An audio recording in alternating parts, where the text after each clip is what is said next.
Hey guys, my name's Reed and welcome to Reed Reborn.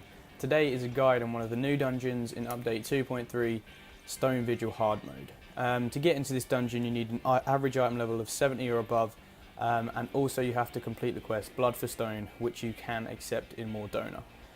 Overall I'd say that this dungeon isn't really too difficult. It's probably the same as Tamtara Deepcroft Hard. There's nothing really too much that's going to challenge you. And after a little bit of fighting you're going to come to the first boss, Gorinik. Overall he's a pretty average boss. He just does a couple of AoEs and summons a few adds. So after a little bit of fighting, a Vigil ARR is going to spawn.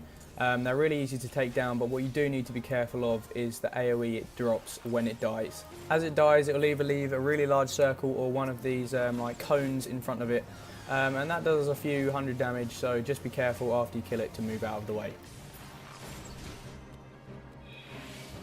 Another move Gorinik does is a move called the Lion's Breath. Basically this is just, he breathes fire a little area in front of him, so if you are a melee DPS just be careful if you're standing in front of him. Another move Gorinik does is called Swinge. This is just a huge AoE in front of him. If he does it in the middle of the room just make sure to get behind him, but sometimes he'll move to the corner of the room. So in that case just make sure you get to the side or behind him to avoid this. So after killing some pretty basic monsters you're going to come to the second boss room and face Kukafera. He's just going to be attracted to these NPC knights, while you and the rest of the group are going to man these Bertha cannons and try to kill him. Okay, so the cannon has two abilities. One is called Iron Kiss and the other is called Spindly Finger. When you see these orange ripples coming from Kukafera you should use Spindly Finger so it interrupts an attack he does called Hard Stomp. He also brings up a shield around himself, and when you see this you shouldn't fire the cannon at him because your shots will be reflected back at you. As you can see I was doing that stupidly, so if you see that just make sure you don't shoot. A little bit later on in the fight Kukafera is going to spawn some adds. There's quite a few. And basically what you want to do is you just want to get off the cannon and pull them all into the middle so the other players can fire the cannon and kill them.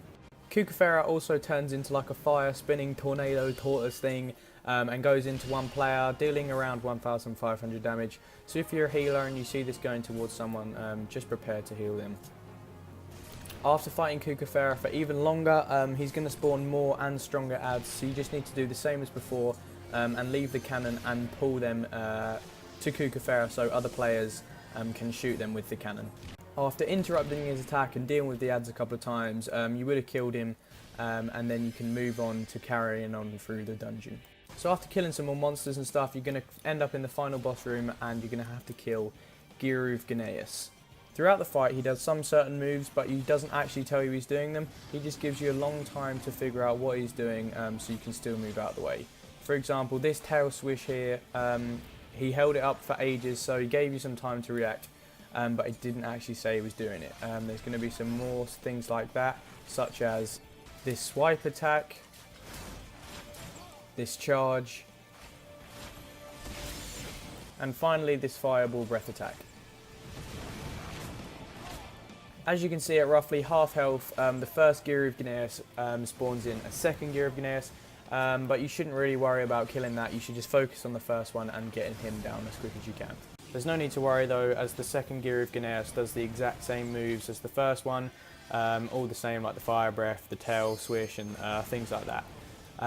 So once you've got him down you completed the dungeon, and that's Stone Vigil hard done. So yeah guys, this was a guide for Stone Vigil hard mode. If you enjoyed it, don't forget to leave a like and subscribe for more Final Fantasy XIV videos in the future.